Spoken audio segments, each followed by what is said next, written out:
behind me, or beside me I should say, you'll see several subject matter experts from the Unified Command who will introduce themselves momentarily. These individuals represent only a small fraction of the many dedicated professionals working around the clock on this complex response effort.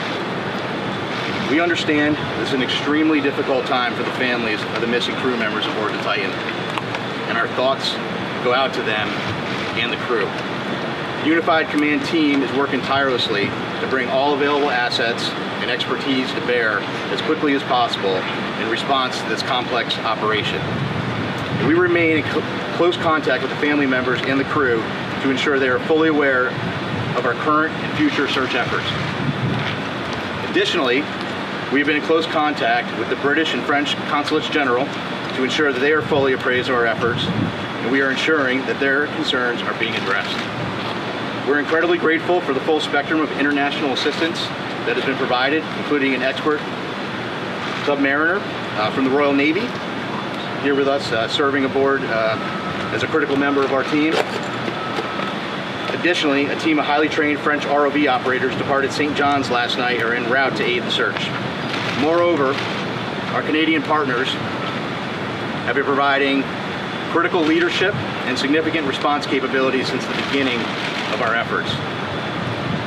Again, this is an incredibly complex search operation requiring both surface and subsurface elements, and our unified approach is critical. The location of the search, 900 miles east of Cape Cod and 400 miles southeast of St. John's, makes it exceptionally difficult to mobilize large amounts of equipment quickly. In spite of those challenges, we've been able to provide continuous air and surface search assets, as well as additional ROV capability to search below the surface. We currently have 5 surface assets searching for the Titan. We expect 10 total surface assets to search in the next 24 to 48 hours. There are 2 ROVs actively searching, and several more are en route and will arrive by tomorrow morning. We've received incredible support with aviation assets from our Coast Guard Air Station in Elizabeth City, the Air National Guard, and Canadian Armed Forces. Today there are 2 back-to-back P3 flights. One is ongoing now as I speak, totaling 14 hours of continuous on-scene coverage, and 2 C-130 flights, also one ongoing now, throughout the day and into the evening. Yesterday, the Canadian P3 detected underwater noises in the search area. As a result, ROV operations were relocated in an attempt to explore the origin of the noises. Although the ROV searches have yielded negative results, they continue. Additionally, the data from the P3 aircraft has been shared with our U.S. Navy experts for further analysis, which will be considered in future search plans. The surface search is now approximately 2 times the size of Connecticut, and the subsurface search is up to 2.5 miles deep, exponentially expanding the size of the search area. We also have to factor in the ever-changing weather conditions, currents, and sea states that expand the search area every hour. There's an enormous complexity associated with this case due to the location being so far offshore, and the coordination between multiple agencies and nations. We greatly appreciate the outpouring of support and offers to provide additional equipment. The Unified Command continues to prioritize assets and resources in order to provide the best capability in the most timely manner. This includes weighing multiple factors to identify the most effective resources available to the response operation. With careful consideration to timeliness of equipment arriving on scene, usefulness and ability to deliver assets to the search area. Over the past 48 hours, we have, through incredible unity of effort, mobilized and implemented a tremendous amount of expertise and response capability. In addition to the ships and aircraft previously mentioned, we've dispatched 2 subject matter experts from U.S. Navy NAVSEA Subsalv, who will serve as search coordinators on scene for underwater search operations. So I've been stressing unity of effort a lot in this statement, and that's because it is absolutely critical to this complex operation. Again, our thoughts and prayers are with the crew of the Titan and their loved ones. We will continue to work as hard and as quickly as possible in an effort to locate them. I will take a few questions, but before I do that, I do want I'm going to have each of the members of the team here just introduce themselves, and then I'll go ahead and take some questions. Good afternoon. I'm Paul Hankins. I'm the director for salvage operations with the U.S. Navy's supervisor of South Home. Hello, I'm Carl Hartsfield from the Woods Hole Oceanographic Institute. Good afternoon, I'm Lieutenant Commander Rich Catharia. I'm an exchange officer currently serving on the staff of Command Submarine for Lansing. Good afternoon, Lieutenant Commander Christy Butler, working closely with Captain Frederick from RCC Boston, Search and Rescue Mission Coordinator. Thank you. Captain, what more can you tell us about the noises that were heard? Can you give us any more detail? And just to follow up, from what you've gathered so far, based on those noises, should that give the families and the others who care for these people, should that give them some reason to hope? So a couple things. One, I think when you're in the middle of a search and rescue case, you always have hope. That's why we're doing what we do. With respect to the noises specifically, we don't know what they are, to be frank with you. The P3 detected noises. That's why they're up there. That's why they're doing what they're doing. That's why they put sonar buoys in the water. The good news is, what I can tell you is we're searching in the area where the noises were detected, and we'll continue to do so. And we hope that when we're able to get additional ROVs, which will be there in the morning, the intent will be to continue to search in those areas where the noises were detected, and if they're continuing to be detected, and then put additional ROVs down in the last known position where the search was originally taking place. Captain, the noises still being detected, Captain? Regular 30-minute intervals as reported. I hadn't heard 30-minute intervals. So here's what I can tell you.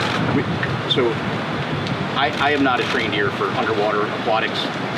That's why we have a team of experts that are analyzing that data. That data was sent immediately to the Navy last night, and it was analyzed overnight. They're still looking at it, but I can tell you that it's inconclusive. But again, I think the important piece is we're searching in the area where the noises were detected. Can you talk about the timeline? Can you talk about what timeline you're working on in conjunction with the teams that are there? It's a timeline of what we're spending. How much oxygen do they have left on board? Oh, okay. Well, in terms of, so we talked about the oxygen number. I think you're all tracking the oxygen number. I think there's an important point with that, though.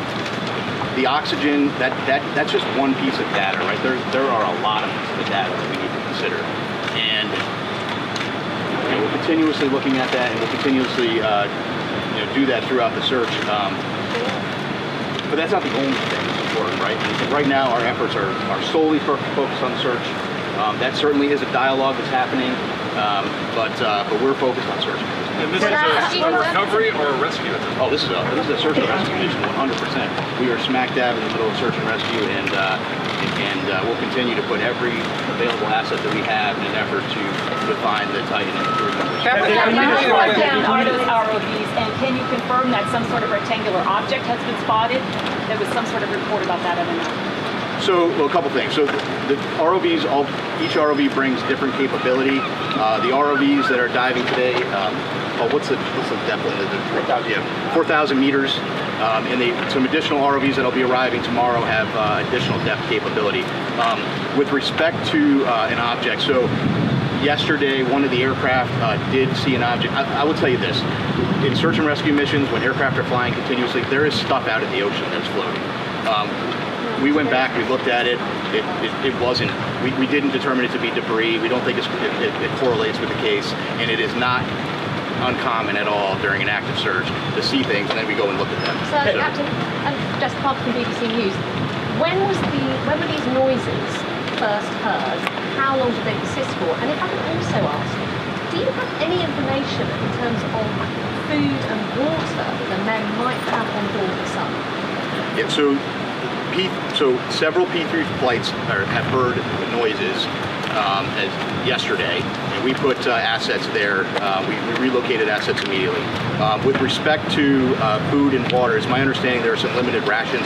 I can't tell you exactly how much they have aboard, but they do have some limited rations aboard. Captain, speaking to the families, how much hope can you give them after hearing those noises? Listen, I think you need to be careful. We need to have hope, right? But I can't tell you what the noises are. But what I can tell you is, and I think this is the most important point, we're searching where the noises are, and that's all we can do with this. So is that your best clue right now about the status of the submersible or those noises? And are the noises continuing now? Have they stopped or are they continuing? So I just wanted to, so it was my understanding that the P3 had heard some noises today as well. But so I do want to take just an opportunity to invite Carl to the podium just to talk a little bit about, he has a little bit more expertise in underwater acoustics, maybe just to speak to that in general, because again, you know, there are noises below the surface of the ocean. So I'll just turn it to Carl, spell your name.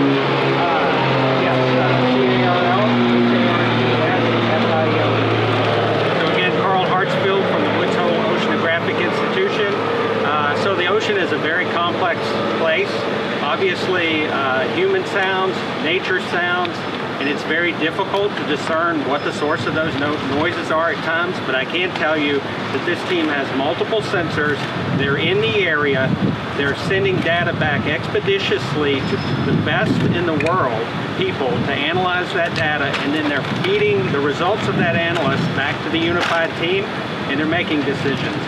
So Woods Hole is here in an advisory role, but by our expertise, what I see is a very tight operational loop that's making decisions based on data, and nothing is ruled out. Are the noises continuing? He said he heard the noises this morning. Are they still continuing on a regular basis now? There have been multiple reports of noises, and every one of those noises is being analyzed, tracked, looked for patterns, and reported. Can you describe what the noise sounds like that they're hearing? Well, you know, the noises, again, very complex in the ocean. You have to be an acoustic analysis, and you have to have context. They're trying to put all the pieces together. The noises have been described as banging noises. But again, they have to put the whole picture together in context, and they have to eliminate potential man-made sources other than the Titan. Is it possible that a ship in the ocean, is it possible a ship in the ocean, or even some mammals out there, could mimic that kind of sound? So I can tell you from my experience with acoustics that there are sounds by biologics that sound man-made to the untrained ear, but I can assure you that the people listening to these tapes are trained. There are a lot of vessels in the area, and they each make noise, right? So all of that has to be eliminated, and it's analysis over time. Plus, as the captain said, the team is searching in the right area. So if you continue to do the analysis, look for different patterns and search in the right area, you're doing you know, the best you possibly can do with the best people on the case. Apparently there was a deep ocean salvage system that Flyway that was sent there to the location. Can you tell if it's on site yet, and how it operates, and how long it would take to rescue at depth? Would that take? Which system? Was Flyaway? Yeah, the system. What's the system that you're talking about? It's called the Flyaway Deep Ocean Salvage System. That's just the hydraulic. Yeah, so that's right. So that's a piece of equipment. It's a crane piece of equipment. There are a lot of pieces of equipment flowing in through St. John's right now.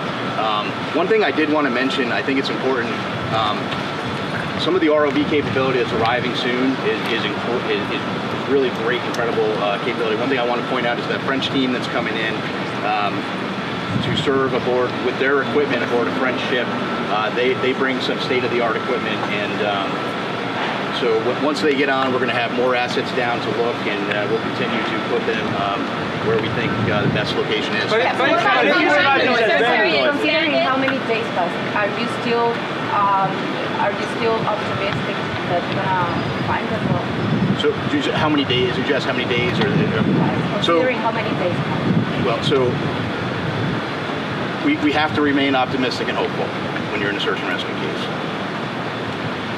So we're right in the middle of the search and rescue case. So I don't want to get into a discussion about when that would end with respect to this case. What I will tell you, though, I'm happy to explain to you kind of how that process would work.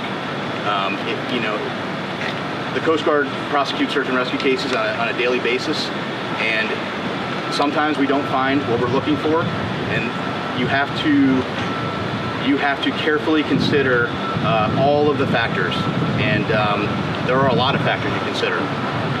And then after you consider all of those factors, sometimes you're in a position where you have to make a tough decision.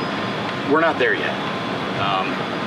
But if we continue to search, potentially we could be at that point. But again, we're not there yet. And that's a discussion that we will have with the family long before I'm going to discuss that here publicly. What's the likelihood that they can survive beyond tomorrow morning when the oxygen is expected to come out? Yeah, so I can't put a number on the light. You know, I'm not going to put a percent. I don't have a percentage number. What I would tell you is that is just one data point, and there are more data points than that we have to look at. So right now we continue to search. Captain, if I could, sorry, thank you, Captain, if I could. Who heard the noises, and how often did they hear the noises? Can you just give us any more specifics? Did they hear them this morning? Were they at 30-minute intervals? Just give us some more specifics about the noises. The report. And who described them as banging? Sorry, because this gentleman said banging. The noises were heard by a Canadian P3, and that was this morning and some yesterday. I don't know specifically or they're 30-minute intervals, but again, I really think the important point to that is we're in the air, we're searching there. We moved assets and we're searching there, and we'll continue to do so. And I don't know if you mentioned this yet, but is the vessel itself, what's the likelihood that it's actually still operable at this hour, the vessel itself? Yeah, I don't, whether it's operable or whether it's sitting on the ocean floor, whether it's in the sea column or whether it's on the surface, it's all speculation. And we're just not in the business of speculation. We're in the business of searching, and we're putting everything we can with the data we have to search for the vessel. And I think Does the banging suggest Just want to get a bit more about the role of the Navy and the assistant chief pilot as well as the so we asked for some additional subsurface support, and we got that through the Navy, through a liaison officer. He's just one of many team members, and we're greatly appreciative of the British government and all the support they give us. Should we expect a daily update now on this? So I think the plan will be to do a daily like this. I'm not going to lock into that right now, but we'll keep you informed, and certainly if there's any major developments, we'll let you know. Thank you.